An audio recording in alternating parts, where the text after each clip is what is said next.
Hello everybody. In this video we will bring together everything that we have learned so far to build our very first Blinky project. Now we will start by first defining macros for extracting the pin bank and other necessary configurations.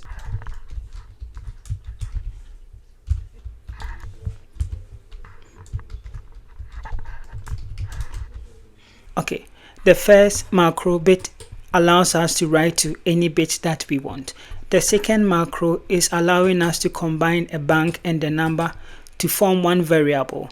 Now in that variable, the highest 8-bit contains the bank number right here, and the lowest 8-bit will accommodate the number, which means that if we have an LED that is connected to, let's say, GPIO A pin 4, the bank will be A and the number will be 4, right? Now once this macro is called, it will give us only one variable.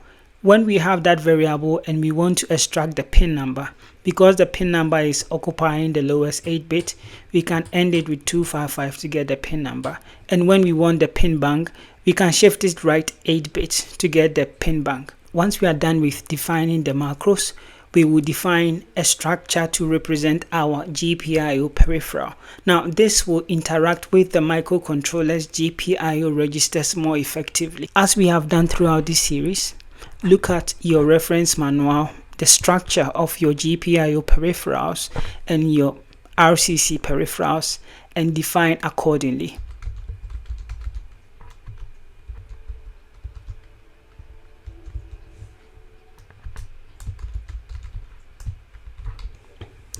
Now once we are done with defining the structure, we define a macro of GPIO, right?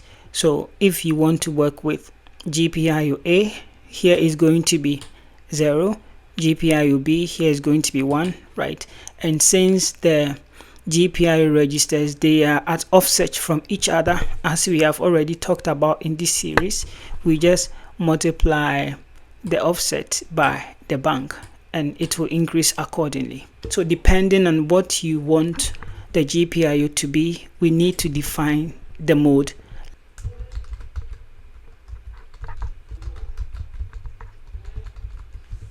So once we have already defined the states that our GPIO can take, then we will write a function that will allow us to set the pin to that particular state. It will be a static inline function. You will pass the pin and the mode.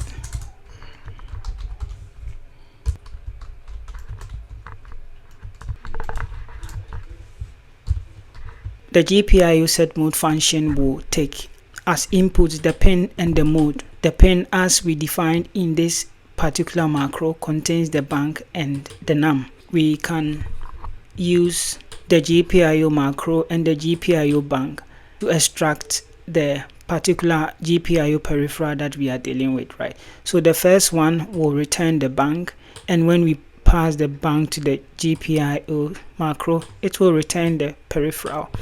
Also, we can use the pin number to get the particular pin number that we are dealing with.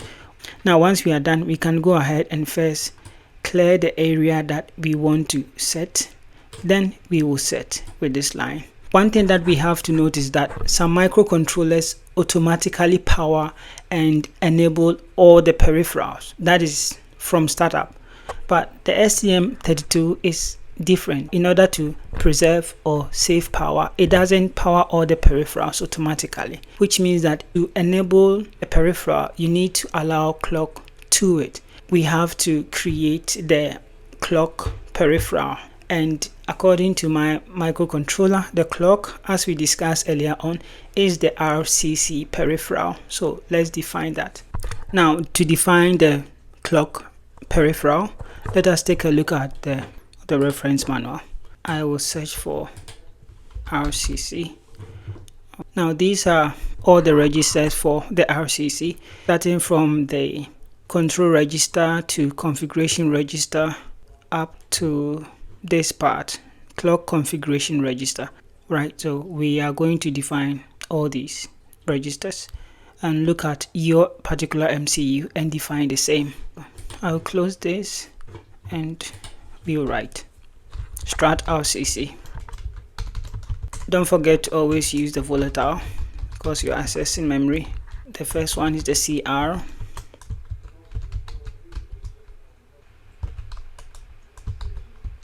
Okay, that is for the struct, and we will define the macro RCC. Now we are going to cast the address to this peripheral. Let's check the memory map. Okay, so this is our RCC and it has this address. So go ahead and copy and just put it in here. Okay, now we can use the RCC to enable the GPIO or any other peripheral that we are interested in. Since we are going to blink an LED, we need a function that is going to write to a particular GPIO pin, right? So this function will allow us to toggle the LED on and off. This is going to be static inline function, GPIO write. You pass the pin and also a bool. So first we will get the GPIO that we want to write to. Now once we have the GPIO peripheral that we are dealing with, we can call the bit set reset. Depending on the boolean that we pass, we either write to the first half of the register or we shift it left 16 so that we go and write to the second half, which means that we are going to reset the particular pin that we are dealing with. std bool right here, yes, and we are good to go. Inside the main function, that is where we are going to call all these functions that we have defined above, whether we want to set a particular pin as output or input, and also we go inside the loop and we will switch on or off the particular pin that we are dealing with. So come here and let's write the main function.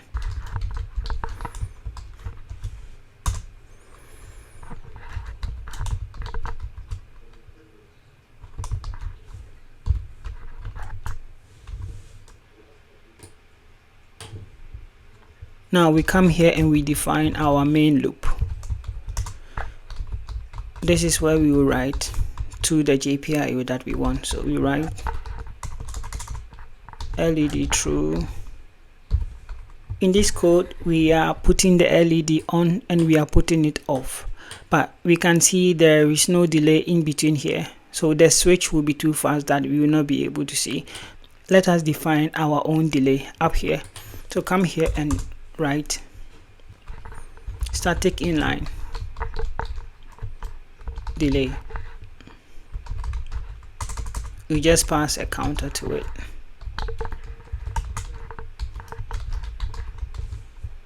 So we are not doing anything particular with this function.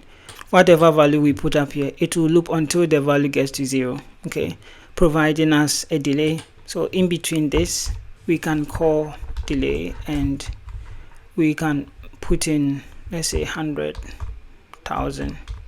Now before running this code, we need to modify the startup code. Since we have added new data to our program, as you can see, we must ensure it gets copied to the correct place in the RAM region for execution. So come down here and inside the startup code, let us go ahead and define the BSS and the data section. So if you have not watched that one, take a quick look. It's part of the series. Start BSS session here.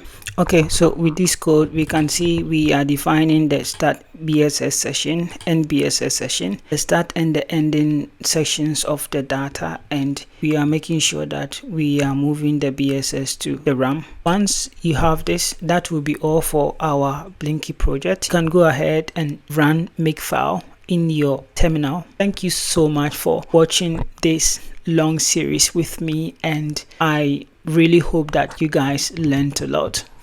Bye. See you in the next video.